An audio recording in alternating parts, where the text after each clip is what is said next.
Hey everybody, welcome to Obscurities and Miniatures, and we're back with more Conquest.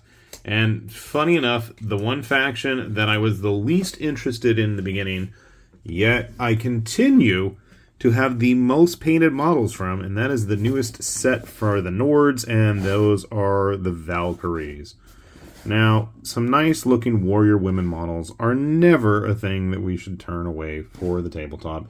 I'm all for the equality on the table and in the real world, and especially when it comes to ladies with blades bigger than their heads. Who am I to argue with in that regard, right? This is a plastic kit, and this is one of the more recent, as far as I know, the newest plastic hits. And if you're familiar with only the early Conquest stuff, which you can see, I mean, you can watch the progress and evolution of the game's figures on this channel alone, because I've done so many of them.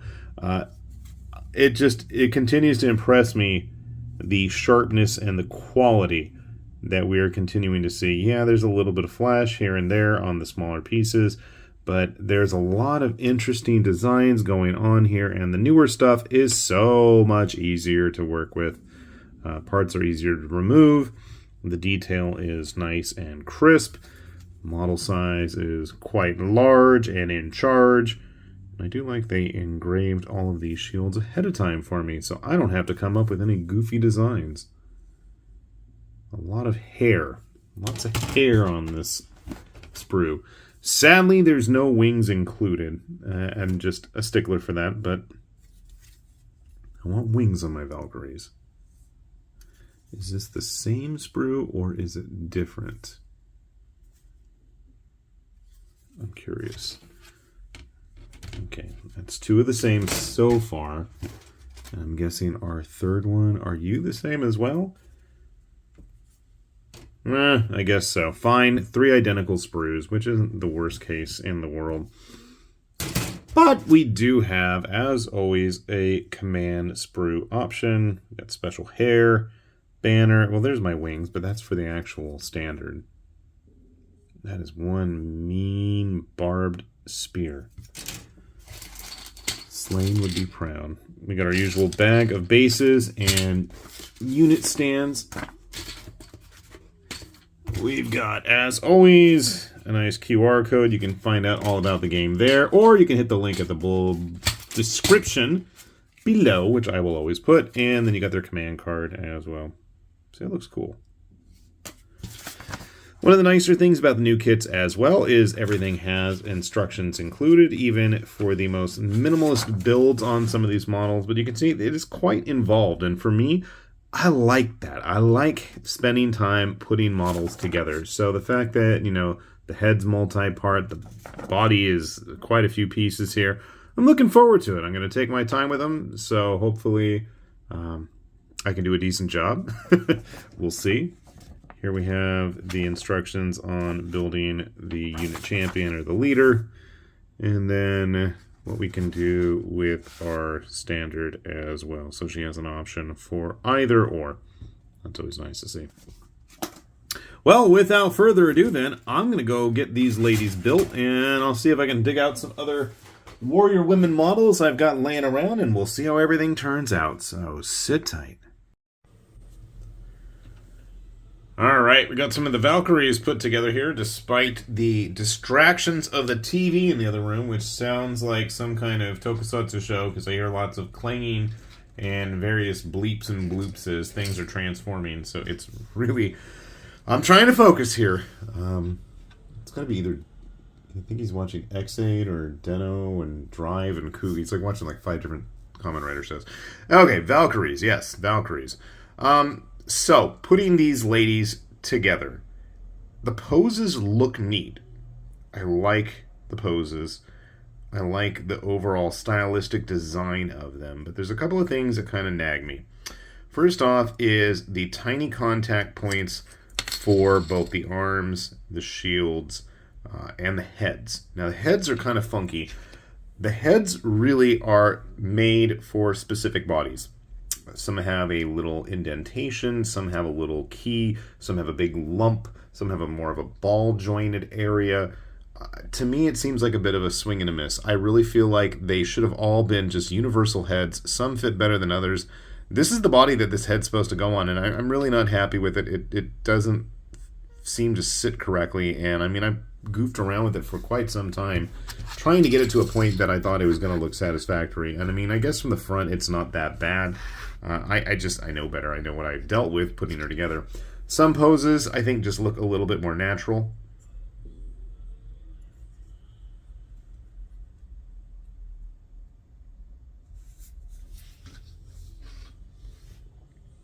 Now, I haven't tried ranking anybody up yet, so we'll see how that goes, too.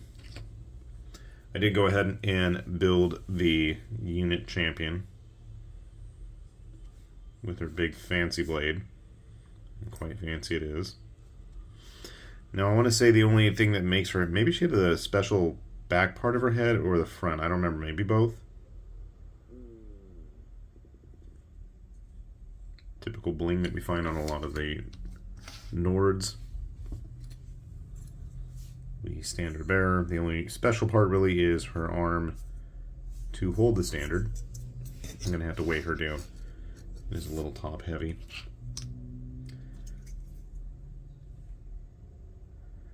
So try as I might, I tried to make sure that I didn't have any head repeats, and I want to say even with the numbers that I built, I think I still have like 3 or 4 heads. So idealistically, with the champion and standard, you're not going to have a whole lot of repeats in terms of heads. But again, the issue here being, besides getting things in focus, is that you're going to have to make sure that everything actually cooperates. I mean, you could do some extensive work, and it just seems like more headache and hassle than it's really worth. What could have been easily remedied by just, like I said, simple ball joints or just a universal head. And I think the arms are pretty universal, and if they're not, I just went ahead and attached everything wherever I felt like. And, I mean, they look all right in that regard, I guess.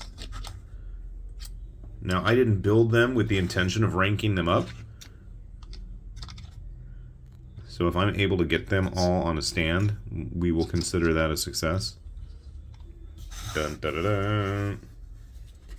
So that's not bad. So I knock over the lights here. Alright, maybe we should put the champions on the other one. Oh well. Can I fit 2? I can fit 2 units close together. Or 2 stands, I should say. I haven't built a 3rd one yet. I was actually holding out on the 3rd stand of ladies with the hope that I wanted to try converting some to like dual wielding some axes or blades or something. But looking at the original weapon hands for the male, what were they? Stalkers? Raiders. Raiders are the first mainstay infantry unit that we had for the Nords, and their hands are just significantly thicker than the ladies, so that wasn't going to work. I haven't given up hope yet. Well, he may not be a Nord, but despite being from another faction, he's a regular sized human, so you can get a kind of an idea.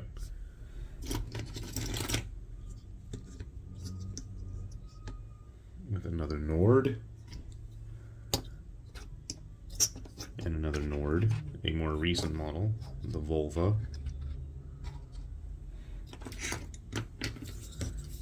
I forget what this guy was called. I know he's not the Scald. Maybe he was and I just forgot. A little bit shorter, but he's one of the older resins. I just saw all of the new Wadroon stuff coming out, and I gotta say, I am excited about that. As I'm pulling a Wadroon, obviously, off the shelf here, just to give you a good size idea. Female Wadroon with a female Nord. I got a Dweg home handy as well. So you can see, at least there's a lot of variance just in the actual Conquest lineup so far. I personally like seeing that. And with the talk of more factions coming, which I am always welcome to taking a look at, thought I saw somewhere. Okay, I'm mumbling to myself. Some of the Old Dominion stuff I have laying around. Don't have any city-states painted yet, but we will work on that. I was trying to think as I was looking for ideas on what kind of weapon hands to use. Because again, we've got like some of the guys from the 100 Kingdoms, but they're mostly, at least the more unarmored hands tend to be holding bows and arrows. I thought, why not grab some of the original plastic ladies I have, the Shield Wolf Battle Maidens. Shield Maidens? Were they Shield Maidens? I don't remember. And her arm just came off. Okay, great. Well, that'll have to be fixed, but you can see there's a big difference in size there. And I thought, like, when these came out, when the Shield Wolf ladies came out, I thought they were kind of large. But she's got nothing on the Nords. And our perennial witch hunter. He likes the ladies big. What can we say, right? Actually, then I grabbed, because I'm always talking about Wargames Atlantic stuff, and I've never actually shown off any of their models from their Patreon. These are some of their 3D printed Valkyries. I thought that might be an interesting idea, but again, the size, these are obviously going to have to be scaled up if we wanted to try using some of those Valkyries. If you want a more sci-fi bend to those. Something to think about. I was just thinking the wings might be interesting since they have that kind of, very basic, kind of ornate look to them. Looking at, like, the standard, I don't know. They might look kind of cool just on their shoulders or something. But overall, it's a neat kit. I'm just a little let down by the fact that I feel there's very specific ways to have everybody built. And I think that's the wrong attitude and style to take with this kind of stuff on the tabletop. Sure, I think with all of the variant bits that are matched up for each body, it'll work out okay. But, I'd rather just have it, baked in like that. I'd rather just see enough parts that work with all the bodies rather than that body or this body. And again, none of these were numbered or anything, so it got kind of to be a pain and a chore figuring out what's what. I thought that was a bit odd. I know I've looked at some of the city-state models that I haven't filmed or shown yet, but those went back to having the individual numbered parts again, just like a lot of the older kits that we saw when Conquest was first coming out, and everybody liked to gripe about the quality. I thought was all right. Maybe I just got lucky batches, but I did hear that criticism a lot, but I do appreciate the fact that Parabellum was often labeling all those pieces. So for somebody like me who likes to just cut everything off the sprue and get it all over and done with, going back and sorting through everything wasn't ever really an issue. So, I mean, I could see myself just having one box of these for now. I can't see myself goofing around with multiples of them like I have some of the other kind of mainstay infantry battle line stuff for other factions. But then again, with the Nords, I gotta say they are my most numerous, to the point that if I actually wanted to play in a full mass battle scale game of Conquest, I actually do have enough stuff. Maybe not fully painted, but there are definitely stands here and there, and I've got enough variance and variety of units that I actually probably could legit fill just about any kind of role in the army, with the exception of the Wolves. I don't have any of the Wolves yet. That's one of the few kits I don't own, but we'll see. I think when it comes to big monsters, I'd much prefer just sticking with the Wadroon and their dinosaurs. But again, it is a nice kit, and I think some of you out there who are a bit more creative than me, if you guys have any suggestions on where to turn for extra hands to try customizing and, making some new skirmisher types for these ladies rather than just the shield and spear, I'm all ears. By any means, if you come up with any ideas, have any suggestions, put them down in those comments below. And if you're going to suggest Frostgrave, I will warn you, same issue with the stuff like the Shield Wolf models. These ladies are just infinitesimally bigger. It's not going to work out in that regard. But again, I'm all ears. If you guys are curious about these models yourselves, if you want to check out more of the World of Conquest and all of their various interesting bits that they have released at this point, and like I've said, there is quite a variety in terms of factions, models, plastics for the most part. And there are the resins that are quite nice here and there.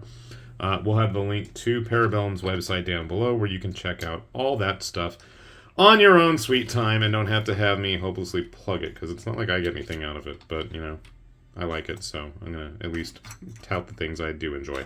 Anyway, with that said then, this has been High Lord Tamberlane with Obscurities and Miniatures, saying thanks for watching, and we will see you back here soon. Bye-bye.